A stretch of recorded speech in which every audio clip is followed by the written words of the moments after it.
Well, that's that word of wisdom in Yeshua's precious name. Heavenly Father, open eyes and open ears this day. Go with me to Jeremiah chapter 37. We just finished the Reiki bites last week. Now, Jeremiah 37, chapter 36 was in the year 496 BC. Mm-hmm. Chapter 37, we forward to the year 478 BC. And we're skipping forward 18 years. So this is 487 BC. Chapter 37, and it reads, And King Zedekiah, the son of Josiah, reigned instead of Coniah. Remember, God took his name off of Jeconiah, and he's just Coniah now. The son of Jehoiakim, whom Nebuchadnezzar, king of Babylon, made king in the land of Judah. But neither he, nor his servant, nor the people of the land, did hearken unto the words of the Lord, which he spake by the prophet of Jeremiah. And I say the people here in town ain't listening to the prophet Jeremiah. Verse 3. And Zedekiah the king sent Yehukal, the son of Shelemiah, and Zephaniah, the son of Maaseiah, the priest, to the prophet Jeremiah, saying, Pray now unto the Lord our God for us. Now Jeremiah came and went out among the people, for they had not put him into prison. Then Pharaoh's army was come forth out of Egypt. When the Chaldeans that besieged Jerusalem heard tidings of them, they departed from Jerusalem. Now what happened was Pharaoh's army was coming in, and they were in Samaria at this time. Okay. And so Babylon pulled forward. So Egypt ran them off? They pulled back because of Egypt. Okay. Then came the word of the Lord unto the prophet Jeremiah, saying, Thus saith the Lord, the God of Israel, that's Yahweh Elohim O Israel.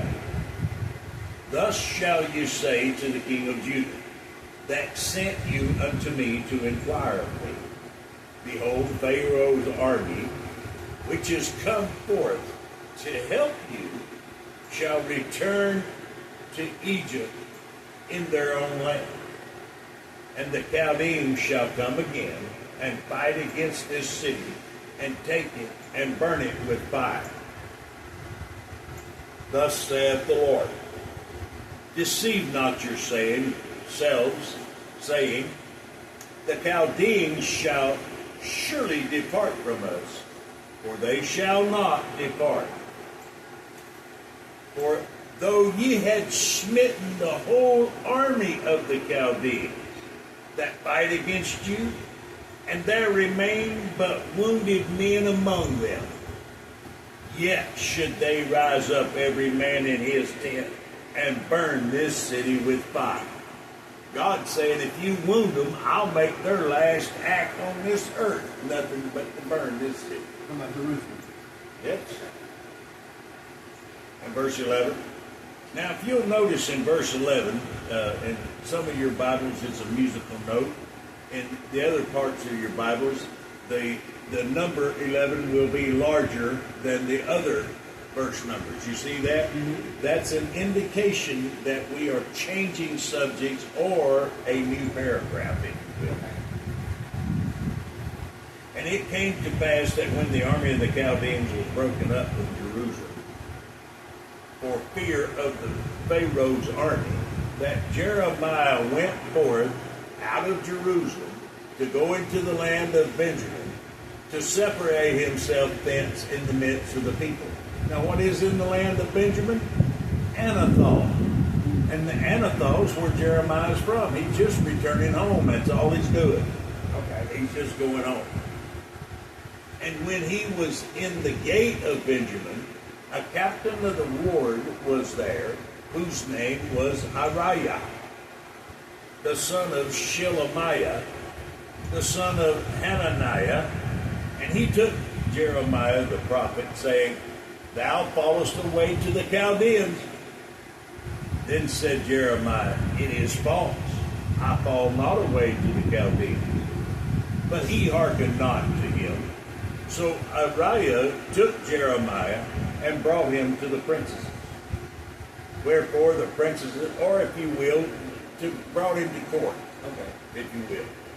Wherefore the princesses were wroth with Jeremiah, and smote him, and put him in prison in the house of Jonathan the scribe, for they had made that the prison.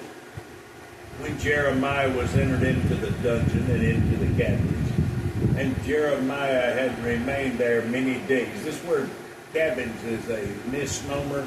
It was a cave underneath this man's house, and there were pockets inside the cave. Okay. But all of the prisoners were there, all of the poop was there, so, I mean, you know, it wasn't a good place. Yeah. Then Zedekiah the king sent and took him out, and the king asked him secretly in his house, and said, Is there any word from Yahweh? Question. And Jeremiah said, There is. For said he, Thou shalt be delivered into the hand of the king of Babylon. Yeah, there's word from the Lord. You're going to be taken. It's pretty simple if you think about it. And here we go. You'll see in your Bible. You'll see that number 18 is larger. This is a new paragraph. See, now we're changing paragraphs. You see what I'm saying? My 18 is small. It don't show any indication that there's a new paragraph there in that book. 18? No. Huh. Yeah, it's moreover Jeremiah said in the King Zedekiah. Yeah, well, this is a new paragraph at any rate. Well, let me mark that. Okay. Moreover, Jeremiah said unto King Zedekiah, What have I offended against thee, or against thy servants, or against the people, that ye have put me in prison? Question. Where are now your prophets, which prophesied unto you, saying, The king of Babylon shall not come against you, nor against this land? You had a bunch of prophets telling you that. Where are they at now? They should be in the dungeon. Therefore, hear now, I pray thee, O my Lord. This word Lord right here, you'll notice it's all lowercase. Well, this word Lord here is Adonai. Okay. My Adonai the King. Let my supplication, I pray thee, be accepted before thee, that thou cause me not to return to the house of Jonathan the scribe, lest I die there. Then Zedekiah the king commanded, and that they should commit Jeremiah into the court of the prison, and that they should give him daily a piece of bread out of the baker's street, until all of the bread of the city was spent. Thus Jeremiah remained in the court of the prison. Now we're at the year 478 BC also. We're still in the same year, I'm trying to say. Then Zephatiah, the son of Mattan, and Gedaliah, the son of Pashur, and Ukal, the son of Shelemiah, and Pashur, the son of Milkiah, heard the words that Jeremiah had spoken unto all of the people, saying, Thus saith the Lord, He that remaineth in this city shall die by the sword, and by the famine, and by the pestilence. But he that goeth forth to the Chaldeans shall live, for he shall have his life for a prey, and shall live. Now, why is that? Why are they going to live if they go turn themselves into the Chaldeans? Because Nebuchadnezzar is a servant of Yahweh. And it don't matter who the servant of Yahweh is. if you submit yourselves to a servant of Yahweh, you are submitting yourself to the will of God. Does that make sense? Yep. Verse 3, thus saith the Lord, this city shall surely be given into the hand of the king of Babylon's army, which shall take it. It's not a question mark. It's going to happen because the mouth of the Lord has spoken it. Verse 4, therefore the princes said unto the king, we beseech thee, let this man be put to death. For thus he weakeneth the hands of the men of war that remain in this city. Now listen, I can understand their argument. You know? Yeah. Because if I didn't know it's the Word of God, I mean, their argument is not an unreasonable argument. Right. Because he's bringing... They're just not taking the fact is, hey, we need to be doing God's will. Yeah, exactly. They're not taking that into effect. Exactly. And this is the finish of verse 4. And the hands of all of the people, in speaking such words unto them, for this man seeketh not the welfare of this people, but the hurt. Then Zedekiah the king said, now watch out, big and powerful and manly this king is. Behold, he is in your hand. For the king is not he that can do anything against you. Wow, what a powerful king he is. Verse 6, then took they Jeremiah and cast him into the dungeon of Malchiah, the son of Ammelech. Pay attention to that name. That he was in the court of the prison, and they let down Jeremiah with cords. And in the dungeon there was no water, but mire. So Jeremiah sank in the mire. Now, this verse really leaves a lot. It don't explain it. In the manuscripts, it says it was up to his chin in the mire. So when you get into mud, you can't move. No, not at all. I mean, you're just stuck there. Verse 7, this is a new paragraph, notice. Yep. Now when Ebed-melech the Ethiopian, one of the eunuchs, which was in the king's house, heard that they had put Jeremiah in the dungeon, the king then sitting in the gate of Benjamin. The gate of Benjamin is where the courts goes on. Ebed-melech went forth out of the king's house and spake to the king, saying, my Lord, notice that word Lord, this is Adonai again, my Adonai the king, these men have done evil in all that they have done to Jeremiah the prophet, whom they have cast into the dungeon, and he is like to die for hunger in the place where he is, for there is no more bread in the city. It was just about all gone. Then the king commanded Ebed-melech the Ethiopian, saying, take from thence 30 men with thee, and take up Jeremiah the prophet out of the dungeon before he died. Now think about it. If he's in that much mud, it's going to take a lot of horsepower to get him out of that mud. Yep. It's going to suck him. Yeah. So Ebed-melech took the men with him and went into the house of the king under the treasury, and took then old cast clots and old rotten rags, and let them down by cords into the dungeon of Jeremiah.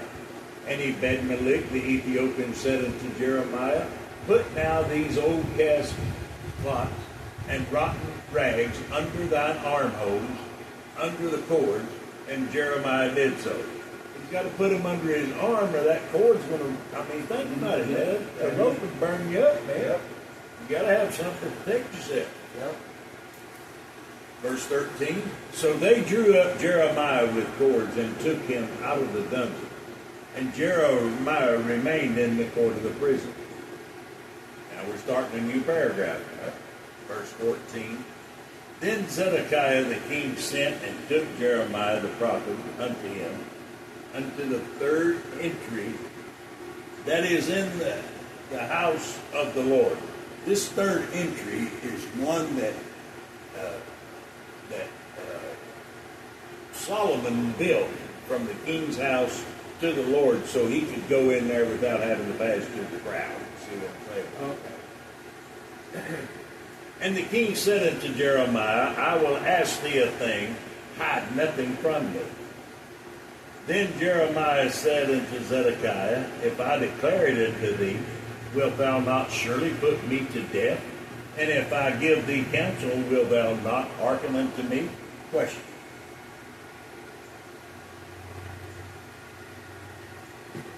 Verse 16. So Zedekiah the king sware secretly unto Jeremiah, saying, As the Lord liveth, that made us this soul, I will not put thee to death, neither will I give thee into the hand of these men that seek thy life. Then said Jeremiah unto Zedekiah, Thus saith the Lord, the God of hosts, the God of Israel, If thou wilt assuredly go forth unto the king of Babylon's princesses, then thy soul shall live, and this city shall not be burned with fire, and thou shalt live, and thy house. God is giving Zedekiah a way out. What is it 1 Corinthians chapter 10 and verse 13 says? God will not permit you to be tempted above that you are able, and he will always give you a way out. Yeah. So he's given Zedekiah a way out. Is Zedekiah smart enough to listen to God? I don't know. Let's find out. Right. Verse 18. But if thou wilt not go forward, and you notice now, this is the way all prophecy is. God says, if you will do this, I will do that. Mm-hmm. It's the way all prophecy is. Yep. So he's giving him a choice. But if, verse 18, but if thou wilt not go forth to the king of Babylon's princesses, then shall this city be given into the hand of the Chaldeans, and they shall burn it with fire, and thou shalt not escape out of their hand. And Zedekiah the king said it to Jeremiah, I'm afraid of the Jews. Yeah. You know, don't ever let those words come out of your mouth. The Bible says God did not give us the spirit of fear, Exactly. but of peace and of sound mind. Yep. So don't ever let those words come out, I'm afraid. What? No, never. And Zedekiah the king said it to Jeremiah, I'm afraid of the Jews that are fallen to the Chaldeans, lest they deliver me into their hand and they mock me. Jeremiah said, they shall not deliver thee. Calm down, little baby boy. It's okay, little baby. Here's your pacifier. Calm down. Just listen to what God said. Only I beseech thee, obey, I beseech thee, the voice of the Lord, which I speak unto thee. So shall it be well unto thee, and thy soul shall live. Here's a way out, dummy. Yeah. Verse 21.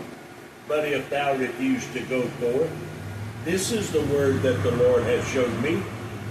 And behold, all of the women that are left in the king of Judah's house shall be brought forth to the king of Babylon's princesses, and those women shall say, Thy friends have set thee on, and have prevailed against thee. Thy feet are sunk in the mire, and they are turned away back. Now, in other words, imagine what those women are going to say when they're given to the Babylon's princesses. Yeah. Think about it. Verse 23. So they shall bring out all of the wives, thy wives, and thy children to the Chaldeans, and thou shalt not escape out of their hand, but shalt be taken by the hand of the king of Babylon, and thou shalt cause this city to be burned with fire. So whose fault is it that the city was burnt? It's Zedekiah's fault. Yep. Verse 24, and once again we're starting a new paragraph. Then said Zedekiah to Jeremiah, let no man know of these words, and thou shalt not die. But if the princes hear that I have talked with thee, and they come unto thee, and say unto thee, declare unto us now what thou hast said unto the king, hide it not from us, and we will not put thee to death. Also what the king said unto thee. Now here the king is giving Jeremiah instruction. Then thou shalt say unto them, I presented my supplication before the king, that he would not cause me to return to Jonathan's house to die there. Then came all of the princesses to Jeremiah and asked him, and he told them according to all of the words that the king had commanded. In other words, he didn't lie. He just repeated what the king said. Yeah. So they left off speaking with him, for the matter was not perceived. So Jeremiah abode in the court of the prison until the day that Jeremiah was taken. And he was there when Jerusalem was taken. Now we come to the year 479 BC.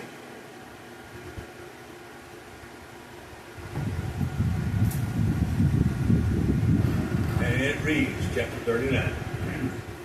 In the 9th year of Zedekiah, the king of Judah, in the 10th month came Nebuchadnezzar, king of Babylon, and all of his army against Jerusalem, and besieged it. And in the 11th year of Zedekiah, in the 4th month, in the 9th day of the month, the city was broken up. And all of the princesses of the king of Babylon came in and sat in the middle gate, even Nergal-Sharezer Samgar-Nebo. Now, Nergal-Sharezer is a prince of fire, and there's two of them. One of them is Samgar-Nebo, and the other one is Rabmag. Rabmag is the one that let Jeremiah go free. Okay. But Rabmag means he's the chief of Magi, or chief of magicians, if you will. Okay. Rabsaris, where we at? Samgar-Nebo, Sarsekim, and Sarsekim is the prince of the eunuchs. Rabsaris is the chief of the eunuchs. And like I say, Nergal-Sharezer Rabmag is the chief of the magicians. He's also the prince of fire. Okay. With all of the residue of the princes of the king of Babylon.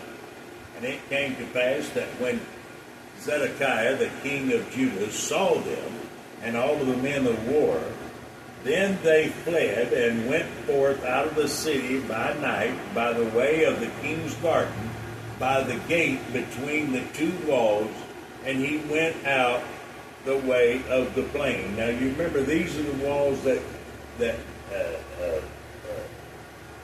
Hezekiah built when Hezekiah had the pool water brought into Jerusalem, so they couldn't cut off their water supply. Yeah. So that's when that happened. Verse 5, but the Chaldean armies pursued after them and overtook Zedekiah in the plains of Jericho. When they had taken him, they brought him to Nebuchadnezzar, king of Babylon, to Riblah in the land of Hamath, where he gave judgment upon them. If you go to First Chronicles chapter 2 and verse 55, you're going to find out that this area of the Hamath is where the Kenites are. Oh, okay.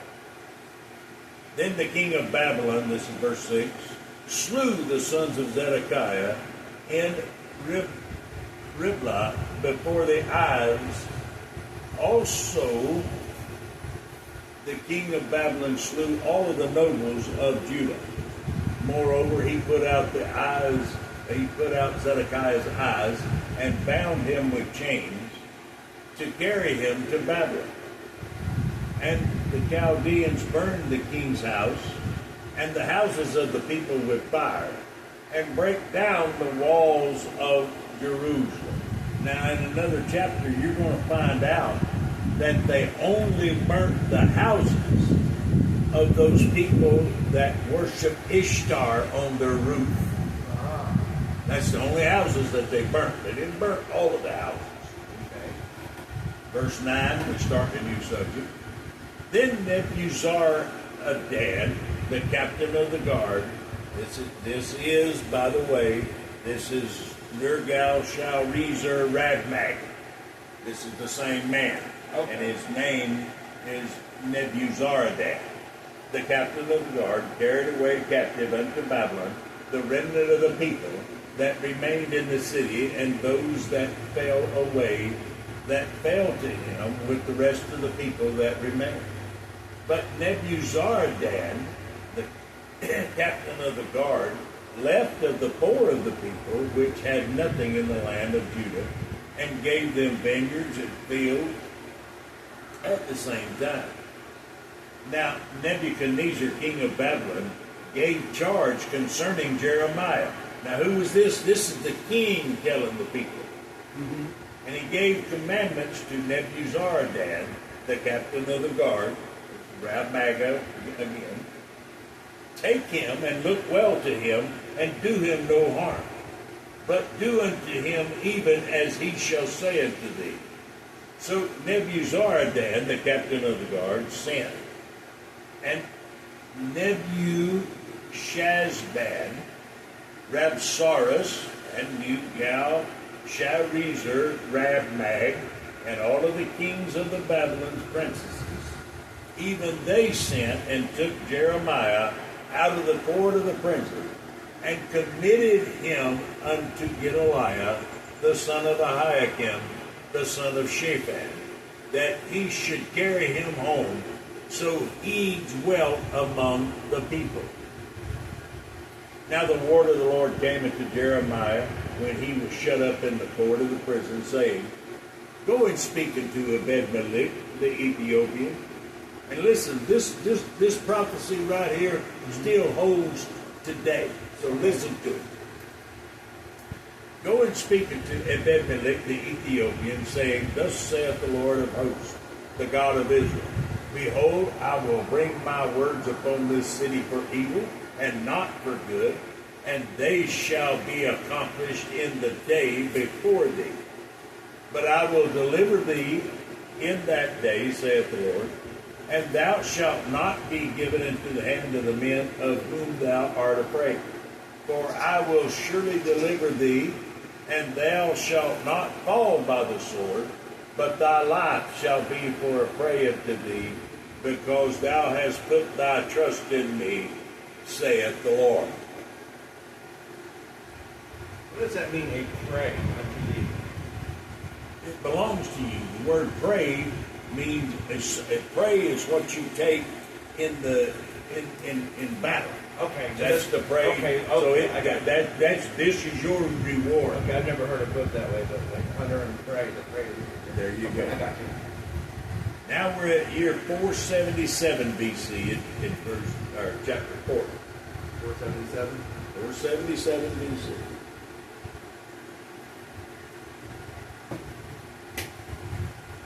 The word that came to Jeremiah from the Lord after that Nebuzaradan, the captain of the guard, had let him go from Ramah. When he had taken him, being bound in chains among all that were carried away captive of Jerusalem and Judah, which were carried away captive unto Babylon. Verse 2. And the captain of the guard took Jeremiah and said unto him, now listen, you need to mark these little words down because these are profound words. This is Nebuzaradan, or Rav Maga, if you will. And he says this. This is what he's telling Jeremiah. The Lord thy God hath pronounced this evil upon this place. Now the Lord, that's Yahweh, y'all, hath brought it and done according as he hath said, because you have sinned against Yahweh, and hath not obeyed his voice. Therefore this thing is come upon you. We're going to get what we got coming. Yep. Guaranteed. Yep. And now, behold, I loose thee this day from the chains which were upon thy hand. If it seem good unto thee to come with me into Babylon, come.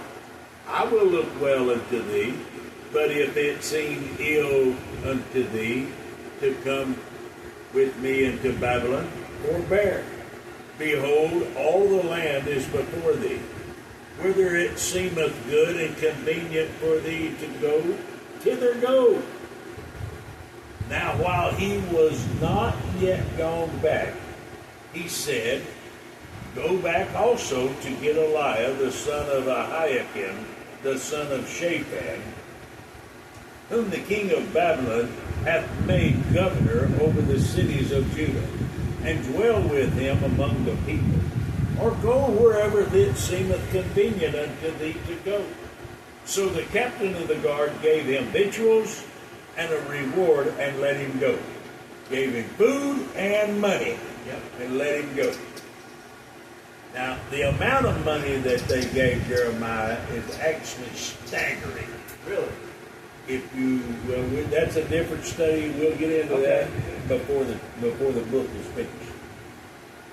Then went Jeremiah unto Gedaliah the son of Ahiakim to Mizpah, and dwelt with him among the people that were left in the land.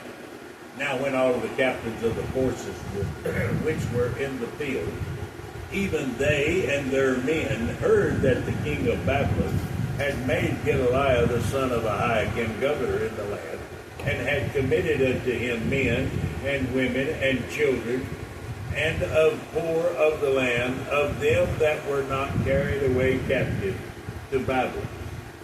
Then they came to Gedaliah to Mizpah, even Ishmael the son of Nethaniah, and Johanan, and Jonathan the son of Kareah, and Shereiah the son of Tanhumeth, the son of Ephaiah, and the Nophathite,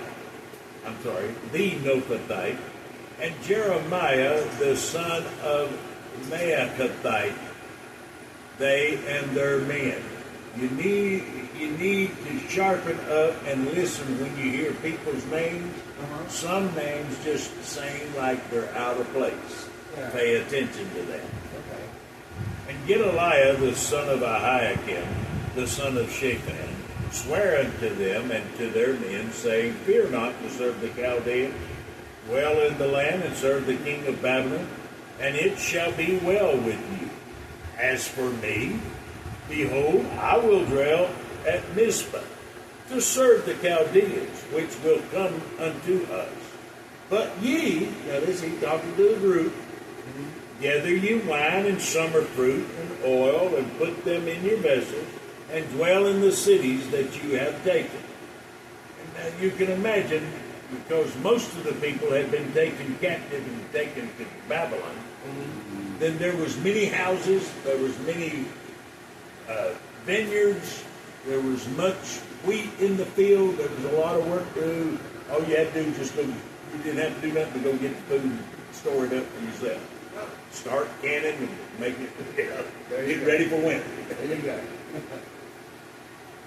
Likewise, when all the Jews that were in Moab, and among the Amorites, and in the Edom, and that were in all of the countries, heard that the king of Babylon had left a remnant of Judah, and that he had set over them Gedaliah, the son of Ahikam, the son of Shaphat. Even all of the Jews returned out of all places where they were driven, and came to the land of Judah, to Gedaliah unto Mizpah, and gathered wine and summer fruits very much. Moreover, Jonathan the son of Kareah, and all of the captains of the forces that were in the field, came to Gedaliah into Mizpah. And he said unto him, Dost thou certainly know that Baalis, the king of the Amorites, pay attention, hath sent Ishmael, the son of Nethaniah, to slay thee? Question. But Gedaliah, the son of Ahikam, believed them not. Then Jonathan, the son of Kareah, spake to Gedaliah in Mizpah secretly, saying, Let me, I pray thee, let me go, I pray thee, and I will slay Ishmael the son of Nethaniah, and no man shall know it. Wherefore should he slay thee, that all the Jews which are gathered unto thee should be scattered, and the remnant of Judah perish? He's talking real sense right here. Verse 16, But Gedaliah the son of Ahikam said unto Jonathan the son of Kareah, Thou shalt not do this thing, for thou speakest falsely of Ishmael. Oh no, that's my buddy. Yeah, he wouldn't do that. We're still in the year 477 BC, chapter 41. Now it came to pass in the seventh month, that Ishmael the son of Nethaniah, the son of Elishama, of the seed royal, and the princes of the king, even 10 men with him, came unto Gedaliah the son of Ahikam to Mizpah, and they that did eat bread together in Mizpah. This is verse 2 of chapter 41. Then arose Ishmael the son of Nethaniah, and 10 men that were with him, and smote Gedaliah the son of Ahikam, the son of Shaphan, with the sword, and slew him, whom the king of Babylon had made governor over the land. They were sitting there eating bread. Soon they got done eating. Okay, now that you give me a bologna sandwich, I got something to eat. Pay you back. Verse 3, Ishmael also slew all the Jews that were with him, even with Gedaliah at Mizpah, and the Chaldeans that were found there, and the men of war. And it came to pass the second day after that he had slain Gedaliah, and no man knew it, that there came certain from Shechem, from Shiloh, and from Samaria, 80 men. One day we're going to do a Bible study on the number 80. Okay. But let's keep going. Having their beards shaven and their clothes rent, and having cut themselves with offerings and incense in their hand to bring into the house of the Lord. And Ishmael the son of Nethaniah went forth from Mizpah to meet them, weeping all along as he went. Oh, you see a man cry, you better sharpen up. You better sharpen up. What's wrong with this picture? Yeah, Little boys cry. Yeah, what's wrong Women with cry all the time. What's wrong with this picture? I don't know. And it came to pass as he met them, he said unto them, Come to Gedaliah, the son of Ahikam. Now this joker's already killed Gedaliah. Yeah. And it was so, when they came into the midst of the city, that Ishmael the son of Nethaniah slew them, and cast them into the midst of the pit. he and the men that were with him. But 10 men were found among them that said to Ishmael, Slay us not, for we have treasure in the field of wheat, and of barley, and of oil, and of honey. So he forbare and slew them not among their brethren. Now the pit wherein Ishmael had cast all the dead bodies of the men, whom he had slain, because of Gedaliah, was it which Asa the king made for fear of Baasha, king of Israel, and Ishmael the son of Nethaniah filled it with them that were slain. This was a pretty big pit right here. Sounds like it was huge. Verse 10, this is a very important verse right here. It does not start a new subject, but it should, because we're about to learn something very, very valuable here in verse 10. Then Ishmael carried away captive all the residue of the people that were in Mizpah, even the king's daughters. Now, he's talking about Zedekiah's daughters. Okay. Remember, Nebuchadnezzar had killed all of Zedekiah's sons, but not his daughters. And if you remember, if you go back to Numbers chapter 36 and verse 5, you will remember that Zelophehad had daughters. And Moses was giving out land to the sons of Manasseh. And Zelophehad daughters came to him and said, Hey, our daddy didn't have no sons. We get land too. And so the Israelites is the only people, or the first people in the world, that let the women inherit as well as the men. Don't know if you knew that or not. I know that. But that's the reason Zelophehad in Numbers chapter 26 and verse 5 is so important to remember. Okay. Let's go back and read verse 10 again. And then Ishmael carried away captive all of the residue of the people that were in Mizpah, even the king's daughter, and all of the people that remained in Mizpah, whom Nebuzaradan, the captain of the guard, had committed to Gedaliah, the son of Ahikam. And Ishmael, the son of Nethaniah, carried them away captive, and departed to go to the Ammonites. Now we start a new paragraph, verse 11, I'm sorry. But when Johanan, the son of Kareah, and all of the captains of the force that were with him heard that all the evil that Ishmael, the son of Nethaniah, had done. You know, Jonathan is the one that wanted to go kill him, and he should have. Yeah, he should have. Verse 12. Then they took all of the men and went to fight with Ishmael, the son of Nethaniah, and found him by the great waters that are in Gibeon. Now it came to pass that when all of the people which were with Ishmael saw Johanan, the son of Kareah, and all of the captains of the forces that were with him, then they were glad. So the people that Ishmael had carried away captive from Mizpah cast about and returned and went into Johanan, the son of Kareah. But Ishmael, the son of Nethaniah, escaped from Johanan with 8 men and went to the Ammonites.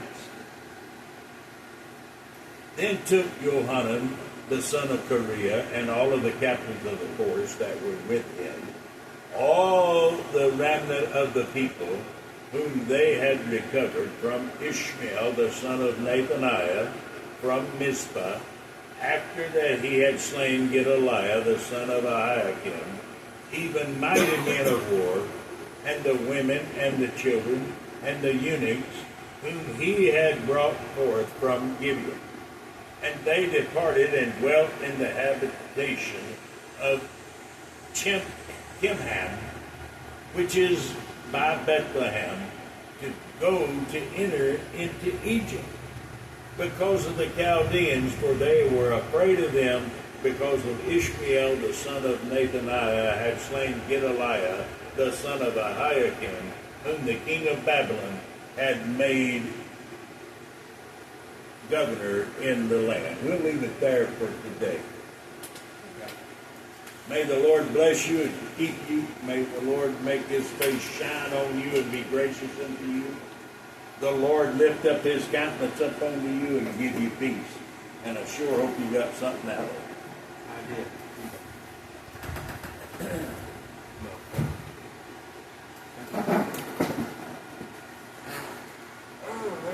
Let's go over here where it ain't so hot.